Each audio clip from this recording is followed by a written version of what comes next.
So previously on my channel, I've done reviews of IEMs. I like them, but not enough to switch from my 250 ohm DT990 Pros. I need headphones that perform exceptional for gaming, editing, and listening to music. The main reason behind wanting to try IEMs though was because I get tired of wearing headphones after a while. When I'm sitting at my desk for hours on end, the clamping force and the heat that headphones produce can become fatiguing. IEMs deliver a weightless experience, and with the proper ear tips are a lot more comfortable than headphones. The first pair of IEMs that I purchased were the Truth Ear Critical Zeros, and to be honest, I don't have them anymore. After about a month of use and publishing my review, I just really wasn't happy with the IEMs, so I returned them and continued using my DT990s. The Criticals were only $50 IEMs though, so I knew there were definitely better IEMs out there if I just added a little bit more money to my budget. Eventually, I ended up buying the Simgot EM6Ls, and since purchasing, I haven't looked back. The audio profile on these IEMs, especially for Valorant, is absolutely perfect. These have a remarkable presentation of the bass and an explicit sound. They're very descriptive, analytical, and technically skilled. Just the clarity of the bass was really surprising to me from an IEM. Not only was hearing footsteps amazing in these, but being able to gauge how far the enemy was away from the angle was also very well done. In a game like Valorant, where you have so many different abilities and footsteps and shots going off, these IEMs did a great job at separating. I have almost all positive things to say about the sound quality, although I did feel they have a relatively flat sound. It might have been lacking some depth, but like I said, for the price, the sound quality was amazing. But I can see where the room for improvement would be, going from this $110 IEM upwards into like the $400 plus range. IEMs get super expensive, and personally, I feel like it would probably be diminishing returns, but I said the same thing with the Truth Ear Critical Zeros, and here we are. Now, more importantly than sound quality, the comfort on these IEMs was very, very good. I personally felt no need to purchase new ear tips. The middle-sized ear tips fit my ears flawlessly with like little to no audio leakage. I never experienced any ear tenderness or discomfort when using these. After using these for about a month or so though, I can say that I do prefer using IEMs over full-size headphones. The weightlessness of them just feels so much better. I feel like anything that makes me more comfortable whilst not decreasing performance when gaming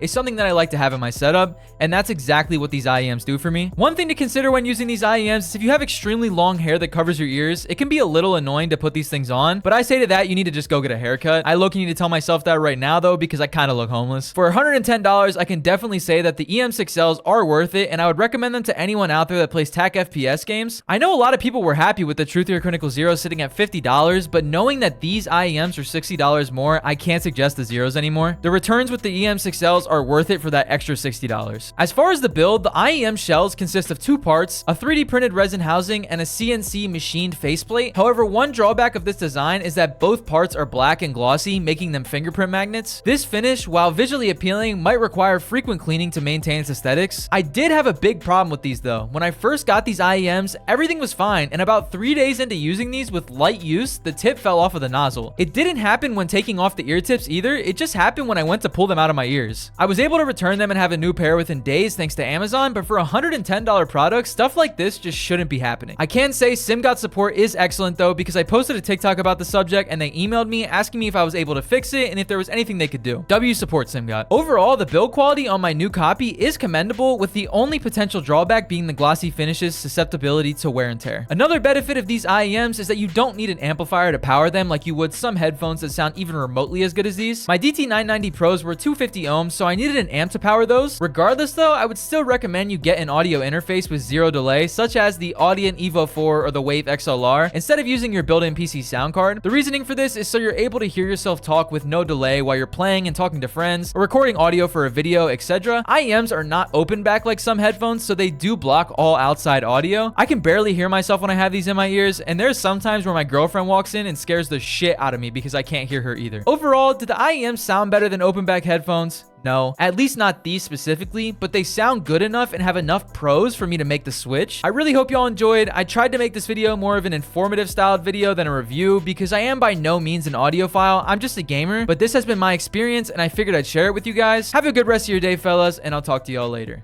Peace.